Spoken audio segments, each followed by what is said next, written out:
Back to सुबह सवेरे पाकिस्तान। और नाज़रीन, हम बात करेंगे ख़वातीन की, क्योंकि ख़वातीन के साथ घरेलू तशद्दुद और दीगर मसाइल की बातचीत तो होती है, लेकिन उसके ख़ात्मे के लिए अब दुनिया भर में जद्दोजहद जारी है और उनमें पाकिस्तानी नौजवान भी शामिल हैं। जो ख़वातीन के हकूक़ के लिए इस वक्त सरगर्म है, और उन्हीं बाज़म अफराद में लामिया भट्ट का नाम भी आता है, जो ख़वातीन की फलाह बहबूद और सिनफी बराबरी के फ़रोग़ के लिए अक़वाम मुत्तहिदा की गर्ल अप फाउंडेशन में एडवाइज़र मुंतखब हो गए। अच्छा, दुबई में ये मुकीम है। 17 साल लामिया अक़वाम मुत्तहिदा फाउंडेशन के प्रोग्राम गर्ल अप की पहली पाकिस्तानी और मुत्तहिदा अरब अमारात की बात करें तो वहाँ की पहली टीन एज एडवाइज़र भी हैं। सिर्फ यही नहीं है, बल्कि लामिया भट्ट जो हैं इस प्रोग्राम की मिडल ईस्ट और नॉर्थ अफ्रीका की पहली रीजनल लीडर भी हैं। अच्छा, जिनके ज़िम्मे जो है 17 ममालिक के 70 क्लब्स की मुआवनत है। लामिया ने जब कोरोना वबा आई उसके दौरान नौजवानों को बेकार देखा, तो उन्होंने देखा कि जी कि रेजिलिएंट टुगेदर के नाम से एक प्लेटफॉर्म का आगाज़ कर लिया जाए, जिससे जो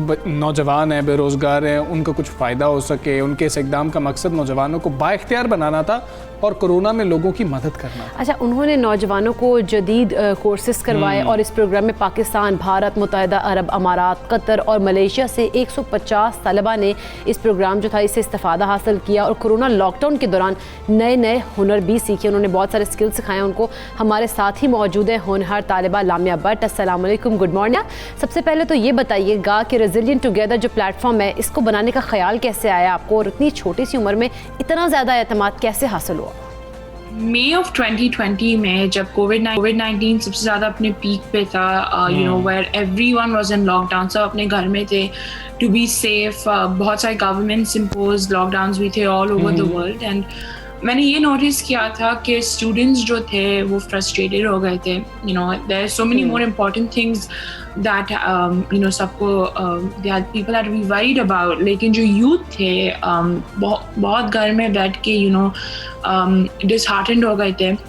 बहुत सारे यूथ के मेंटल हेल्थ पे यू नो कोविड-19 का जो पैंडेमिक है बहुत हैवी हो रहा था और अभी तक हो रहा है, with exam uncertainty, with exam cancellation, future uncertainty बहुत है। तो मैंने सोचा था कि रेजिलिएंट टुगेदर ऐसा एक इनिशिएटिव, इंटरनेशनल इनिशिएटिव लॉन्च करना चाहिए जो लोगों को, जो स्टूडेंट्स को एक प्लेटफॉर्म देता है अपना, you know, to find a community of students जो उन्हें सपोर्ट करते हैं, to find this sort of community and which cares about their well-being.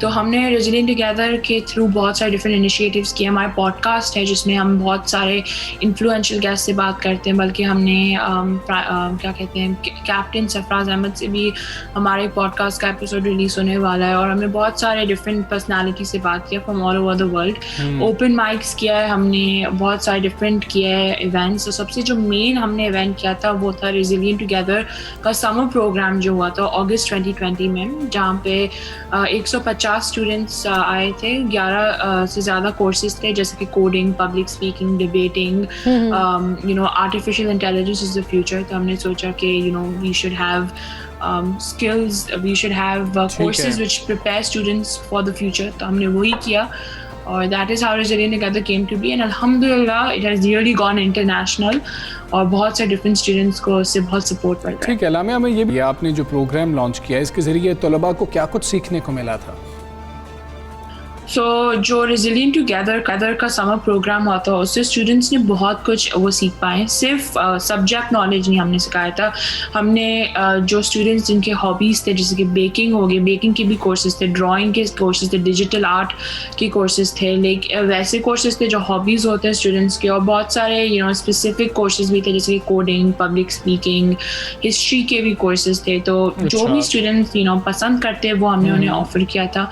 But more than just classes और लेसन्स, हमने we focused on transferable skills. आजकल की दुनिया में 21st सेंचुरी स्किल्स बहुत ही इंपॉर्टेंट है। हम स्कूल में पढ़ते हैं कि यू नो कोलैबोरेशन होना चाहिए, प्रॉब्लम सॉल्विंग होना चाहिए, क्रिटिकल थिंकिंग होना चाहिए, and that's what's gonna take students ahead in the future. तो even if a student had registered for baking की कोर्स, वो सिर्फ बेकिंग नहीं कर रहे थे, वो बहुत कुछ you know in the process सीख रहे थे। एंड सब कुछ जो समर प्रोग्राम होते हैं, इसका ये मतलब नहीं कि हम स्टूडेंट्स को यू नो सब्जेक्ट नॉलेज सिखाएं, लेकिन हमें स्टूडेंट्स को वेल राउंडेड इंडिविजुअल्स बनाना चाहिए। तो that is what we tried to teach the students. अच्छा लामिया, प्लान्स क्या है? क्या इस प्रोग्राम को मुस्तकबिल में मजीद वुसअत भी देंगी आप?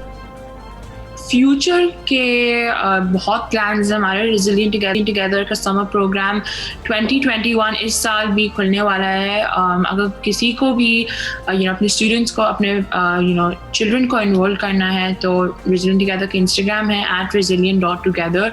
और अभी हम इंस्ट्रक्टर्स के एप्लीकेशंस ले रहे हैं, हम स्टूडेंट्स के एप्लीकेशन ले रहे हैं who would be interested to be part of the summer program. We want to make it bigger and better and we want to help more students. Last year का जो summer program था उसमें जितना भी हमने पैसा फंड रेज किया था वो सीधा गया था Dubai cash which is an international philanthropic organization, और 20,000 लो इनकम ICT devices हमने दिया था लो इनकम स्टूडेंट्स को।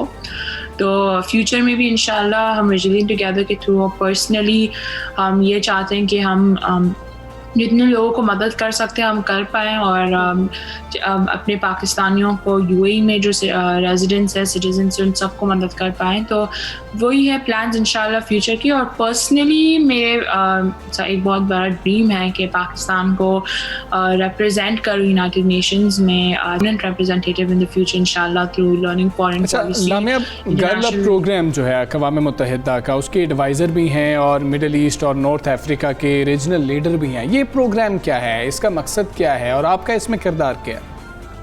गर्ल अप जो है it's United nation foundation initiative. 2010 में स्टार्ट किया था यूनाइटेड नेशंस फाउंडेशन ने, और इंटरनेशनल लेवल पे वो जो लड़कियां हैं उन्हें एक प्लेटफॉर्म देते हैं to raise their opinions, to raise their beliefs, whether it's through girls education का आप एडवोकेसी कर रहे हैं या फिर डोमेस्टिक वायलेंस का कर रहे हैं, जो भी है whatever you are passionate about, you are given this international platform to raise those concerns, to advocate for it and to organise events. तो as a girl up teen adviser मैं एक बहुत ही कम्पेटिटिव एप्लीकेशन साइकिल था, लंबे essays लिखने थे, लंबे video submit करने थे, और सिर्फ 25 लड़कियों को सिलेक्ट करते हैं और 500 से ज़्यादा लड़कियां अप्लाई करते हैं इसके लिए, तो सिर्फ 5% का एप्लीकेशन सक्सेस रेट है। तो बहुत ही competitive है, लेकिन I have a huge responsibility to represent my identity as a Pakistani, as a resident। अच्छा लामिया, ये जो गर्ल अप प्लेटफॉर्म है, मुस्तकबिल में आपके क्या प्लान्स हैं, क्या करना चाहती हैं इस प्लेटफॉर्म से मुंसलिक होकर? तो इन द फ्यूचर मैं गर्ल अप के साथ गर्ल अप का जो टीन एडवाइज़र का प्रोग्राम होता है वो 1 साल का होता है। रीजनल लीडर जो भी मैं हूँ मिडिल ईस्ट और नॉर्थ अफ्रीका की, वो भी मैक्सिमम 2 साल का होता है। तो लेकिन आप ऑफ कोर्स डिफरेंट वेज में गर्ल अप के साथ हमेशा टाइड अप रह सकते हैं। तो मैं अपना जो ये सॉर्ट ऑफ इन्वॉल्वमेंट है गर्ल अप के साथ वो हम बरकरार रखना चाहूँगी, क्योंकि मैं कंटिन्यू करना चाहूँगी कि मैं लड़कियों के लिए एडवोकेट कर पाऊँ और लड़कियों को रिप्रेजेंट फील करवाऊँ, क्योंकि साउथ एशियन जो गर्ल्स हैं, पाकिस्तानी लड़कियां बहुत ही कम दिखते हैं ऐसे प्लेटफॉर्म्स में। तो मैं ये चाहती हूँ कि उन्हें मैं रिप्रेजेंट कर पाऊँ और गर्ल अप के साथ और उनके इनिशिएटिव्स में पार्ट रहूँ और उनके इवेंट्स में पार्ट रहूँ, उनको भी प्राउड करूँ, अपने पेरेंट्स को, अपनी फैमिली को भी प्राउड करूँ। तो गर्ल अप के साथ इंशाल्लाह लंबे प्लान्स हैं और यही चाहती हूँ कि सब सपोर्ट करें, सब अपना दुआ दें मुझे कि मैं अपने लोगों को, अपने कल्चर को, अपने वैल्यूज़ को बहुत अच्छे से हमें ये भी बताएं कि जो तलबा आपकी तरह छोटी उम्र में माशरे के लिए कुछ बड़ा करना चाहते हैं, उनके लिए आप क्या पैगाम देंगे? तो अभी तो मैं 17 साल की हूँ, तो क्वाइट यंग हूँ, लेकिन ये कहना चाहती हूँ कि कोई भी यूथ जो ये प्रोग्राम देख रहे हैं, जो भी ये सुन रहे हैं, मैं उनको सिर्फ इतना कहना चाहती हूँ कि अपने ओपिनियंस को बिलीव करें, आप अपने आप को बैक करें।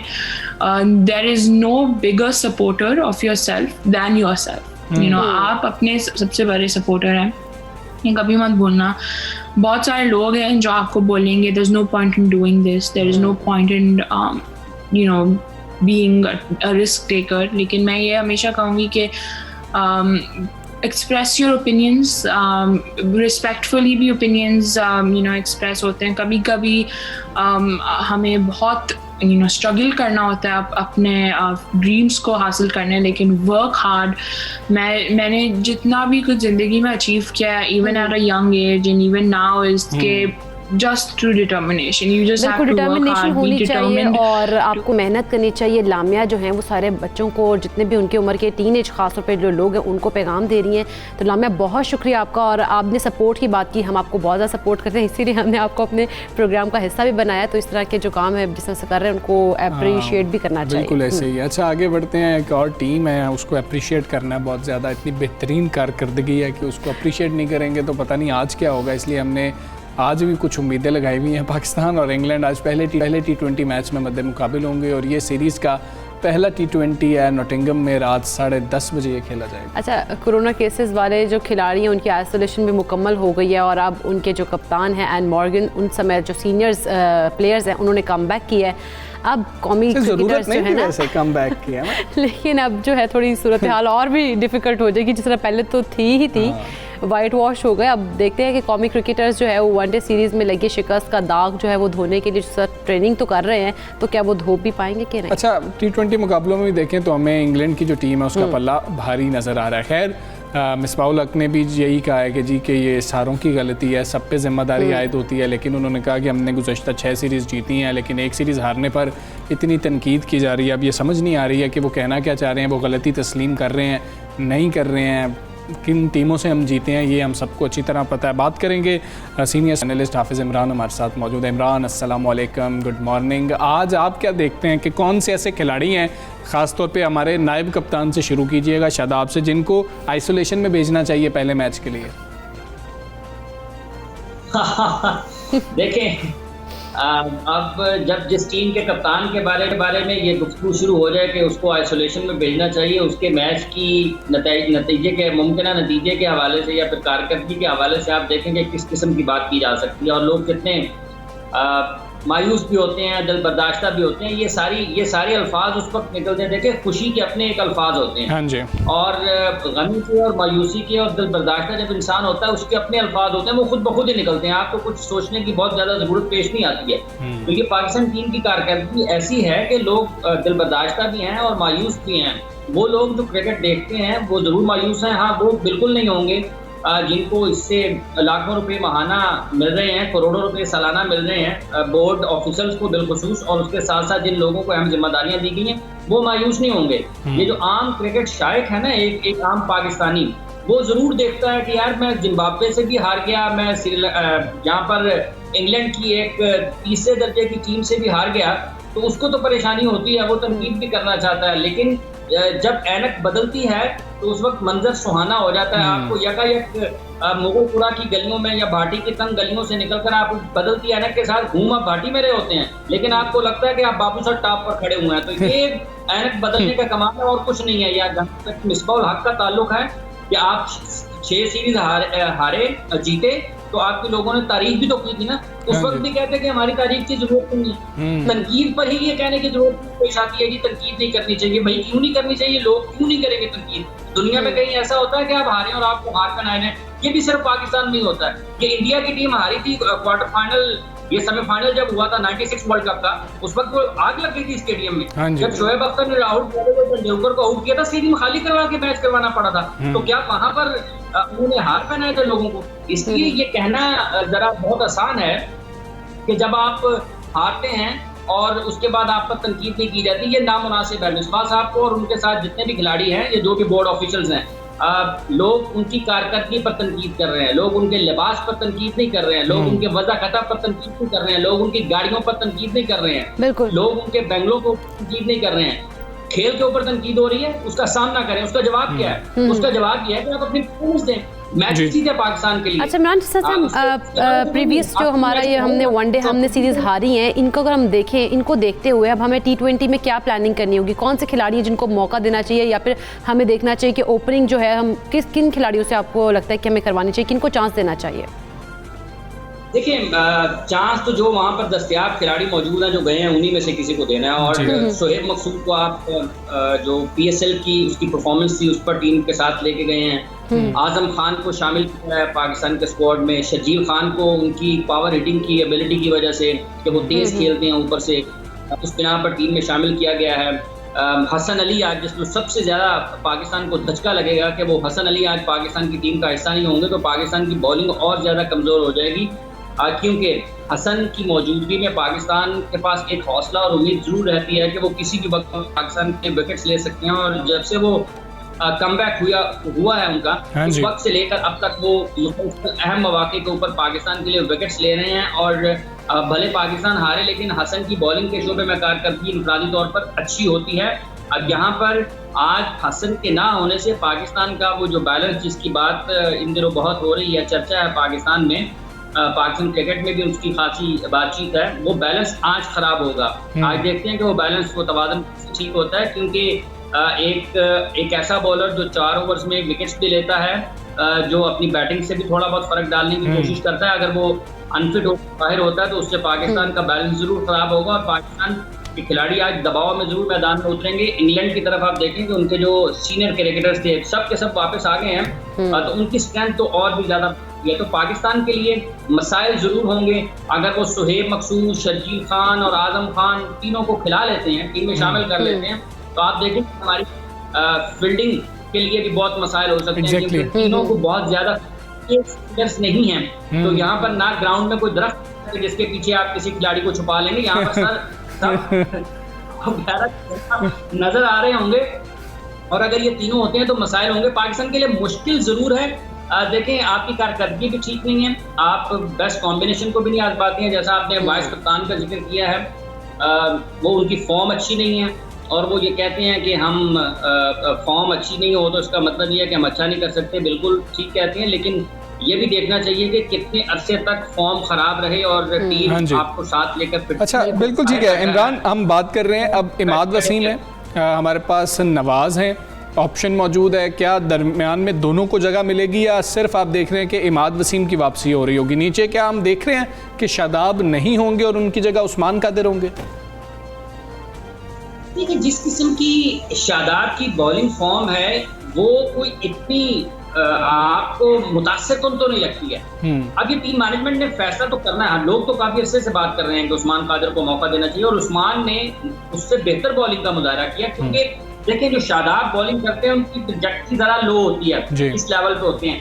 उस्मान का बॉल ऊपर से आता है, वो फ्लाइट करता है, लूप है, उसमें आपको जो राइट आर्म लेग स्पिनर की खासियत होती है ना, कि वो जो बैट्समैन को ऑफर करता है कि उसके खिलाफ आप निकलें, क्रीज छोड़कर आगे निकलें, और वो गलती पर मजबूर करता है। उसने जो विकेट्स लिए ना पाकिस्तान की तरफ से खेलते हुए उस्मान ने, भले वो बड़ा एक चंद मैचेस ही होंगे, लेकिन उसमें ऐसा नहीं हुआ कि वो बैट्समैन उसको मारते हुए आउट हुआ है, बैट्समैन उसको खेलते हुए आउट हुआ है। वो उसने बीट किया है फ्लाइट के साथ, स्पिन के साथ, गुगली करते हुए, लेग स्पिन करते हुए। तो उसकी बॉलिंग उससे जरा मुख्तलिफ है। अब टीम मैनेजमेंट को अगर उसके ऊपर ही एतमाद है, शादाब खान के ऊपर, उसके बगैर पाकिस्तान का तवाज़ुन नहीं बनता, तो फिर हम कुछ नहीं कह सकते। लेकिन बहुत सलाहियत मौजूद है उसमें, अच्छी बॉलिंग की उस्मान कादिर में। जहाँ तक इमाद और नवाज का ताल्लुक है, देखें, कोच की कॉल होनी है कि वो किसको शामिल करता है। इमाद कोई बहुत ज्यादा लाइकिंग में नहीं है इन दिनों, और उनकी PSL की जो कारकर्दगी है वो भी कोई बहुत ज्यादा शानदार नहीं थी, लेकिन इस टीम में शानदार है किसकी? बाबर आजम और मोहम्मद रिजवान या हसन के अलावा आप सबको देखते हैं कि सब अपनी अपनी जगह के लिए नजर आते हैं। तो बहुत ज्यादा ऐसा नहीं है कि आप किसी को कहेंगे कि ये 6 बंदे तो पाकिस्तान की टीम में प्लेइंग 11 में हर तौर पर मौजूद होंगे। तो ये मोहम्मद नवाज जो इमाद हैं, वो निस्बतन बेहतर इसलिए रहेंगे कि बैटिंग थोड़ी बेहतर कर लेते हैं, मैच्योर ज्यादा हैं, और अगर वर्ल्ड T20 को देखते हुए भी आप प्लान करते हैं तो इमाद और नवाज में से किसी एक की तरफ। ठीक है इमरान, आखिर में बताइएगा, चांसेस बताइएगा 10 में से इंग्लैंड के कितने हैं, पाकिस्तान के कितने हैं आज तज्जिए के मुताबिक? देखिए जी, मेरा ख्याल है कि 70-30 है। 70 इंग्लैंड और 30 पाकिस्तान। वैसे अभी भी गुंजाइश निकाली है आपने। बहुत शुक्रिया इमरान, थैंक यू। सब सवेरे पाकिस्तान से आप बात। आज उम्मीद करते हैं कि पाकिस्तानी टीम अच्छा मैच खेलेगी। 10:30 बजे रात को ये मैच शुरू होगा। देखते हैं क्या टीम उतरती है और क्या टीम करती है। तो हमें दीजिए इजाज़त, कल फिर मुलाकात होगी। अल्लाह हाफ़िज़। अल्लाह हाफ़िज़।